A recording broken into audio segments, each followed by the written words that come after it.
కానీ వాళ్ళ సంస్కారం ఎలాంటిది అలాంటిది అని చెప్పి జగన్మోహన్ రెడ్డి గారు చెప్పారు ఆ రోజు. సీఎం గా ఈ రోజు చంద్రబాబు నాయుడు గారిని భోషుడికి అని తిడితే ఊరుకుంటారా చెప్పండి? నారా లోకేష్ ఊరుకుంటాడా? టీడీపీ వాళ్ళు ఊరుకుంటారా చెప్పండి? ఆ రోజు జగన్మోహన్ రెడ్డి గారు క్షమించారు అతన్ని. అది జగన్మోహన్ రెడ్డి గారు చేసిన తప్పు. కానీ టీడీపీ ఇంటికెళ్ళి అటాక్ చేశారు కాదు, క్షమించడం ఏంటి? ఇంటికెళ్ళి కాదండి, ఇంటికెళ్ళి అటాక్ చేశారు కాదండి, ఎక్కడ క్షమించారండి? టీడీపీ కార్యాలయం మీద దాడి చేశారు, ఇంటికెళ్ళి అటాక్ చేశారు, ఎవరు క్షమించారు? ఎవరు పెంచి పోషిస్తుంది పట్టాభిని? నారా లోకేష్ కాదా? చంద్రబాబు నాయుడు గారు కదా? టీడీపీ పార్టీ కదా? చెప్పండి. కాదండి సుజాత గారు నా పాయింట్ కి ఆన్సర్ చెప్పండి. మీరు చెప్పారు కదా, వినండి. పట్టాభి గారిని క్షమించారా? ఏం క్షమించారు? పట్టాభిని ఎందుకు అరెస్ట్ చేయలేదు? మరి అతను ఆ రోజు సీఎం గా ఉన్నటువంటి వ్యక్తిని, అవునండి, ఆ రోజు జగన్మోహన్ రెడ్డి గారు అరెస్ట్ చేయకుండా క్షమించారు పట్టాభిని. ఆ రోజు క్షమించుంటే ఆ రోజే 111 కేసులు పెట్టి ఒక 30 కేసులు పెట్టి ఉంటే ఈ రోజు చైర్మన్ పదవి ఉండేది కాదు.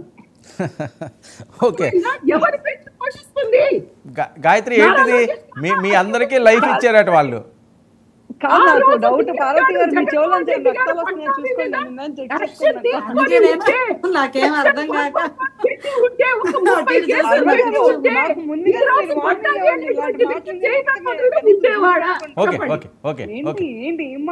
గాయత్రి గారు చెప్పండి. మీ అందరికీ కాదండి, మీ అందరినీ క్షమించి. ఓకే సుజాత గారు మీరు మాట్లాడారు కదా, వాళ్ళు చెప్పని సమాధానం చెప్పాలి కదా. ఏంటి మిమ్మల్ని అందరినీ క్షమించి ఏం చెప్తారండి? సరే మాట్లాడండి. గాయత్రి ఏంటి మీ అందరికీ కూడా క్షమాభిక్ష పెట్టారట? యాక్చువల్గా నేను కాదు ఇందాక మర్చిపోయాను. నా బ్రెయిన్ కాసేపు ఫ్రీజ్ అయిపోయింది.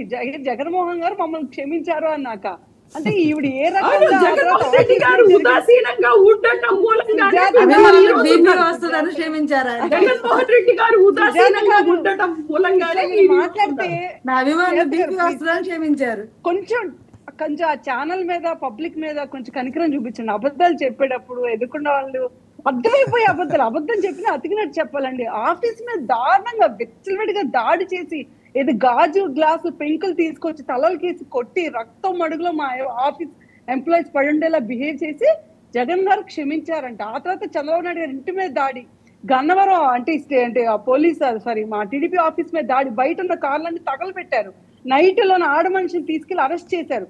వీళ్ళంతా మళ్ళీ అసలు పట్టాభి గారు ఎక్కడున్నారో తెలియకుండా 1 రోజు 2 రోజులు మొత్తం పోలీస్ కస్టడీలో పెట్టుకొని బేసిక్ ఇన్ఫర్మేషన్ కూడా చెప్పలేదు ఎవరికి, ఏ స్టేషన్ లో పెట్టారో అని కూడా. వాళ్ళ వైఫ్ నిరాహార దీక్ష కూర్చొని ఆవిడ పోరాటం చేసి పోలీసులందరూ దిగొచ్చి మమ్మల్ని అందరూ కట్టడి చేశారే తప్పించి కనీసం పట్టాభి గారు ఎలా ఉన్నారో క్షేమంగా ఉన్నారని ఒక చిన్న కబురు కూడా రాలేదు. మరి మీరు ఏ ప్రపంచంలో బతుకుతున్నారో తెలియదు కానీ గత 5 ఏళ్ళు మాత్రం మేమందరం భూమి మీద బతికాండి. ఆంధ్రప్రదేశ్ లో నిజంగా నేను చెప్తున్నాను, ఫ్యాక్షనిస్ట్ రాజకీయం అంటే ఎలా ఉంటుందో మా అందరికి రుచి చూపించారు. రాజకీయం అంటే రెడ్ బుక్ రాజ్యాంగమే. ఆ రోజు రెడ్ బుక్ రాజ్యాంగాన్ని మెయింటైన్ చేసేది ఎవరండి? మెయింటైన్ చేస్తారు. ఆ రోజు రెడ్ బుక్ రాజ్యాంగం అన్నప్పుడే జగన్మోహన్ రెడ్డి గారు లీగల్ యాక్షన్ తీసుకొని ఉంటుంటే ఈ రోజు ఈ గవర్నమెంట్ ఈ పాపాల కూటమి ఉండేది కాదు. సుజాత గారు ఎందుకు టైం వేస్ట్? క్రాస్ టాక్ చేస్తారు కదా. అసలు 1 అవర్ ఎక్స్ట్రా ఇవ్వండి, మా తరపున కూడా 2 అవర్స్ 2 గంటలు కూర్చోబెట్టి మాట్లాడిచ్చేయండి, మేము వెళ్ళిపోతాం. కాదు వర్మ గారు ఇందాక ఆవిడ స్వాతి రెడ్డి అనే అమ్మాయి చాలా చండాలంగా ఎంత అబద్ధం అంటండి. స్వాతి రెడ్డి మీద ఒక పేపర్ ఆర్టికల్ వేశారండి. She a prostitute, prostitution house నడుపుతుందని. ఏటివే కాకుండా వాళ్ళ ఫాదర్, వాళ్ళ మదర్, వాళ్ళ ఇంట్లో ఉండే సిబ్లింగ్స్ వాళ్ళందరి డీటెయిల్స్, ఆధార్ కార్డ్, అడ్రస్, వాళ్ళు ఎక్కడ ఉంటారు వీళ్ళందరి మీద అటాక్ చేయండి అని చెప్పి ఓపెన్ గా వైసీపీ సోషల్ మీడియా మొత్తం ఎక్స్పోజ్ చేస్తుందండి. ఆ అమ్మాయికి నరకం అంటే ఏంటో చూపించారు వీళ్ళు.